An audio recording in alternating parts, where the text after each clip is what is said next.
Ketika akun baru dibuat, Bosman Mardigu Official, maka channel lain muncul dengan nama yang sama atau mirip-mirip. Maka saya dengan hormat berkali-kali mengingatkan, silakan re-upload semua video Bosman, namun jangan pakai nama Bosman Mardigu Wowi Sontoloyo yang memang trademark Bosman sebagai nama channel. Ambillah manfaat videonya, namun bukan nama pribadinya. Mohon diganti nama channel tersebut dengan segala hormat. Karena pelajaran dan tanggung jawab nama serta isi ilmu tadi, saya yang berhadapan dengan musuh-musuh kebenaran tadi, pada ujungnya bukan kalian. Kalian ambil manfaat AdSense dan ilmunya. Silahkan kembali ke perjuangan awal kita kaum New Mind dengan pertanyaan berapa cost accounting untuk membuat Indonesia menjadi negara superpower di tahun 2045, 24 tahun dari sekarang. Pertanyaan ini disampaikan juga oleh Deng Xiaoping ketika di tahun 1989 memutuskan untuk mempunyai sistem ekonomi sendiri alias dual standard. Standar dunia untuk keluar, standar dalam negeri untuk Tiongkok. Deng Xiaoping meminta berapa biaya dibutuhkan Tiongkok untuk kembali merebut supremasi perdagangan dunia seperti nenek moyang mereka dalam 3000 tahun selalu menguasai perdagangan dunia, di mana 200 tahun terakhir dikerjain negara-negara Eropa dengan perang opium, menggunakan candu untuk membuat goblok otak 30 juta rakyat Tiongkok dan juga pejabatnya. Lalu perdagangan Tiongkok dikendalikan Eropa sekian lama. Pertanyaan Deng Xiaoping tadi di tahun 1989 dijawab, dan benarlah 20 tahun setelahnya Tiongkok menjadi negara maju, dan 20 tahun kemudian,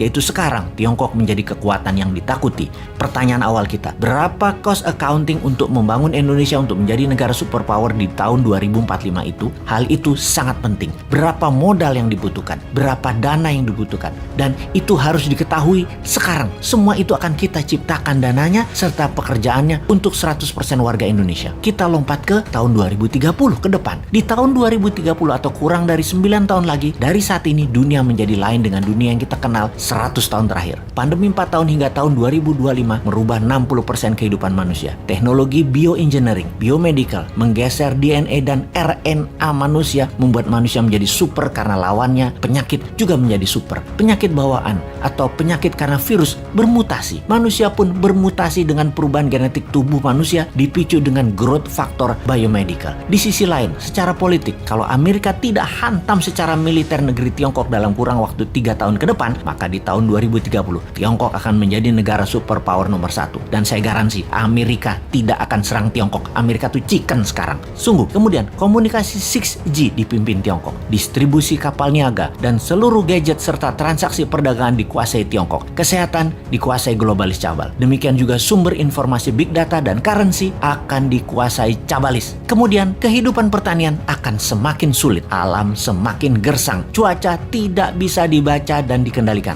Panas bumi mencapai puncaknya di tahun 2030. Musuh bersama umat manusia di tahun 2030 adalah kelaparan, kekurangan pangan dan gizi, serta cuaca yang ekstrim. Alam tidak ramah. Dunia menjadi semakin kejam. Manusia semakin buas. Tiongkok di tahun 2030 akan mempunyai penantang baru yang namanya Nusantara. Siapa Nusantara itu? Negara yang menjadi pengontrol laut, pengontrol mineral dan sumber pangan. Negara maritim, food country dan mineral country. Itulah Nusantara di tahun 2030. Pertanyaan berikutnya, apakah Nusantara dalam 15 tahun kemudian, yaitu di tahun 2045, bisa melewati Tiongkok atau setidaknya menyamai? Jawabannya adalah bisa. Konsep bernegara di tahun 2030 adalah kendali pembayaran dunia perdagangan yang menggunakan emas. Di dalam negeri, sejak New Mind berkuasa nanti di tahun 2024, maka 1 tahun setelahnya di tahun 2025, emas dijadikan alat bayar resmi, di mana puncaknya di tahun 2030, rupiah fisik musnah, tidak dipakai lagi, jadi e-rupiah dan fisiknya adalah emas. Nusantara menarget dalam 15 tahun ke depan sejak tahun 2030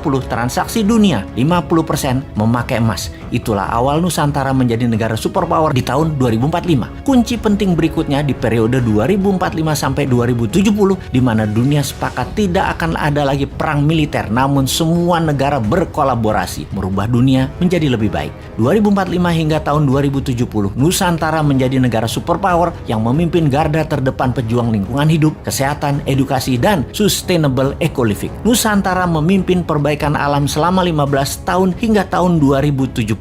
kemudian sejak tahun 2070, inilah awal perdamaian dunia 1000 tahun yang juga dipimpin Nusantara. Terlihat indah? Tidak mungkin. Ada yang berpikir begini nggak di pejabat incumbent atau oposisi? New Mind memang sontoloyo. Tapi kita semua tahu, semua impian ini pasti terjadi. Inilah mengapa video kita dan channel kita ditakuti pemahamannya. Selamat datang masa depan di tangan New Mind.